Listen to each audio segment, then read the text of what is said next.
study is titled Climate Change, Carbon Footprint, Mitigations and Adaptations. It is in correspondence with the 13th SDG, which is Climate Action. These are all the group members involved in the project.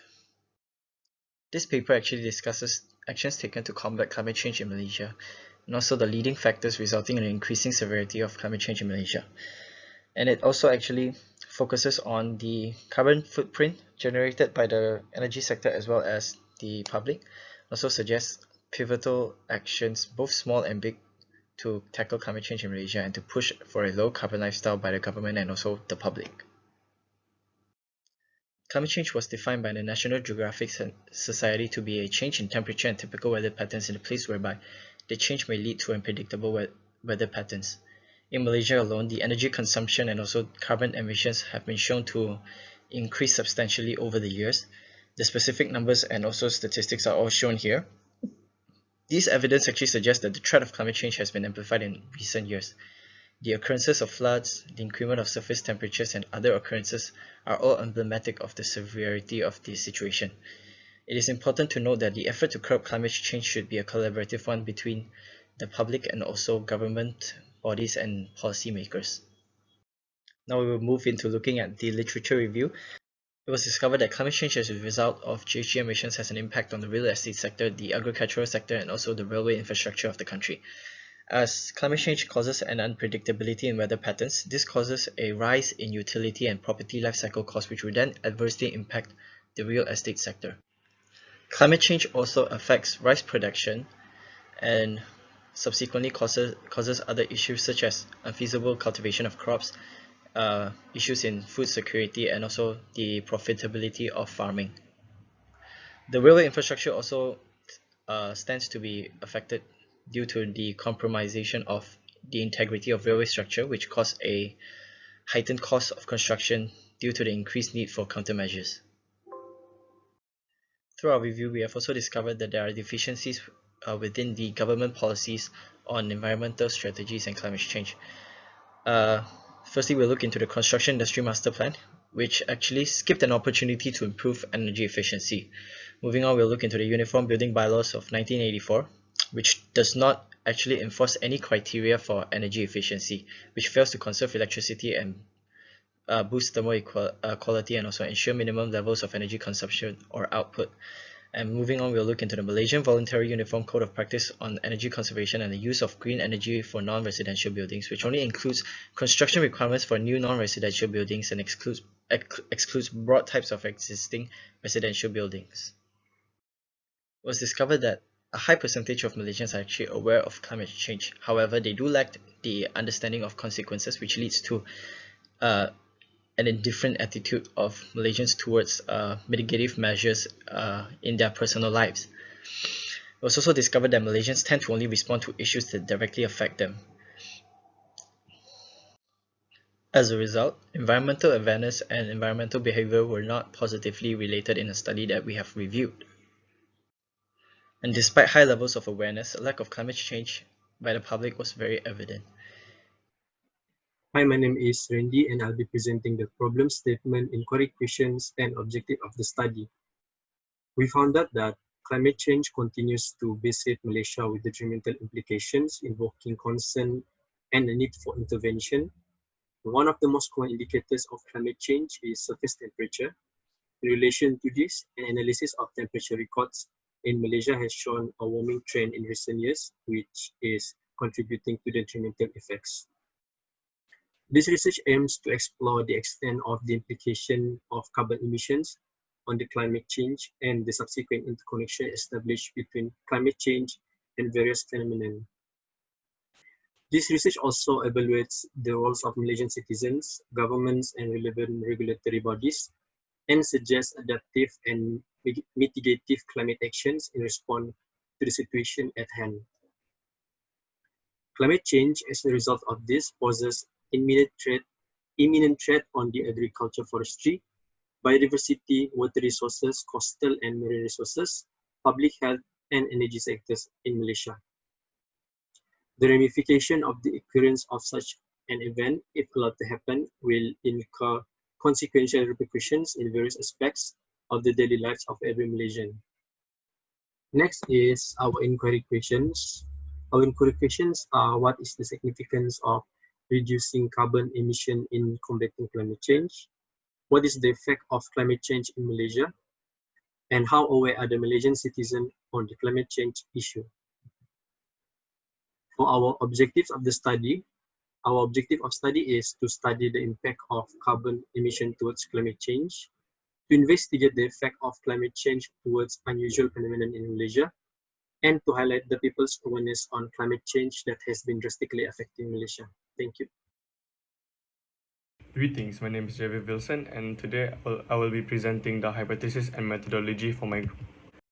The hypothesis of our group aims to test whether the climate change affects Malaysia in negative perspectives. We've broken it down into three null hypotheses, made up using one independent variable, being climate change, and three dependent variables, which I will show you soon.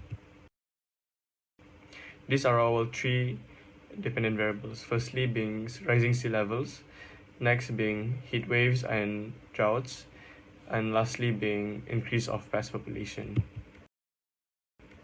Next is the methodology. Our methodology is an empirical research design, whereby it means that the observation is directly experienced by the researcher, where the results are based on real-life experiences. We've used two methods in our methodology, firstly being the literature review, and next being online survey. The online survey was conducted using 50 respondents, while the literature review of our group researches and investigates the policies as well as other factors in our project related to the hypothesis. That is all. Thank you. Moving on to the data analysis, as mentioned earlier, a survey was conducted through distribution of online questionnaires. A total of 50 respondents were gathered through this survey from various ages, educational backgrounds, nationality, as well as their gender. Shedding some light on the important questions regarding the hypothesis, the first question is, on a scale of 1 to 5, how severe is the climate change crisis in Malaysia? The second question is, on a scale of 1 to 5, how likely is the impact of climate change towards the increase of sea levels rising? The next question was, on a scale of 1 to 5, do you think the heat waves and droughts in Malaysia are caused by climate change? Moving on to the last key question of the survey, the last question is, on a scale of 1 to 5, do you think climate change causes pest populations increase due to the rising of temperature? Here, the key important to note is the independent variable is the severity of climate change. The dependent variables in investigation are rising sea levels, heat waves and droughts, and also increasing pest population. In order to find whether a relationship exists between the independent and dependent variables, two analyses were made by using Microsoft Excel: regression analysis and correlation analysis. First, looking at the regression analysis between severity of climate change and rising sea levels, key value to be identified is the p-value.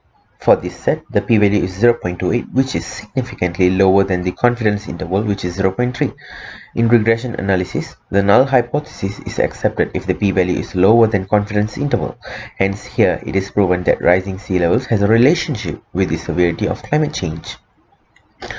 The second regression analysis is between severity of climate change versus heat waves and droughts. For this set, the p-value is also 0.28, which is significantly lower than the confidence interval, which is again 0.3. Here, it is clear that heat waves and droughts too have a correlation with the independent variable severity of climate change. Looking at the third regression analysis set, which is between the severity of climate change and the increase of pest population, the p-value here is 0.41.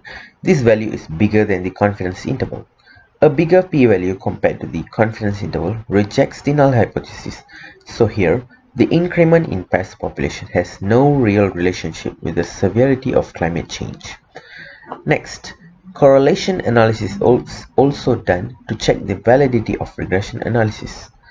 Correlation analysis is way easier compared to regression analysis. The variables are labeled as in the upper table. The two-column table below shows a list of values correlating x1, the independent variable, with x2, x3, and x4, the dependent variables. Here, a positive value indicates the presence of relationship and the vice versa for negative value. x2 and x3 give a positive value here, which proves that the regression analysis earlier has provided the correct results. Meanwhile, x4 displays a negative value. Hence, it is also proven that there is no significant relationship in between the independent variable and x4. Thank you. In conclusion, we have tested 3 null hypotheses using our survey data and using the regression and correlation analysis.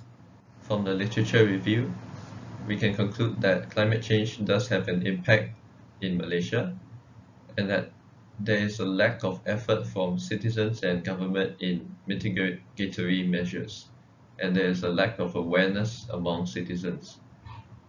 So from our study, we can suggest that there should be improved efforts from both the government and the citizens of Malaysia. The government should allocate more resources, time and manpower to combat climate change, and the media also plays a role in raising public awareness, and there is the need to improve global response through the awareness raised by the media. From our study, we can conclude from the managerial implications that through collecting evidence via survey results, we can convince authorities to act to curb greenhouse gas emissions. Our targeted audience are the policymakers of these environmental issues, so that they may make amendments to policies regarding climate action. This can catalyze reduction in greenhouse gas emissions through the energy sector, as they contribute a large amount of emissions. As we assess the selected 3 hypotheses, and the existing literature studied the correlation between climate change and various phenomena. However, increased pest population requires further validation, as our study concluded that we reject that hypothesis. And there is also opportunity for other research. Other researchers can extend our study longitudinally and evaluatively. And we can generate definitive evidence to aid in validating our findings from this paper. And the findings and data from this study can serve as reference literature for future research, as we cover issues related to climate change in Malaysia in depth. The significance of our study is that we will highlight the implications of our changing climate, as higher temperatures will worsen the risk of extreme weather events. And we also hope to achieve through this paper a shift in mindset in citizens, so that they may employ mitigatory measures against climate change. There are 2 parties that will benefit from our study. The first is the public. From this study, we can gauge the awareness of the public regarding climate action. This gives opportunities for regulatory bodies to educate the public to fill the knowledge gap.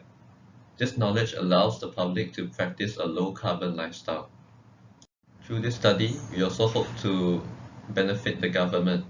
There is a lack of modern public transport in areas outside of Klang Valley.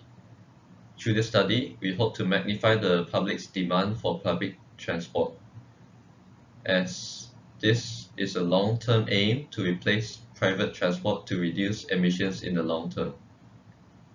And we also, through this study, we hope that the government will employ mitigation and adaptation steps to assist in governmental decision making.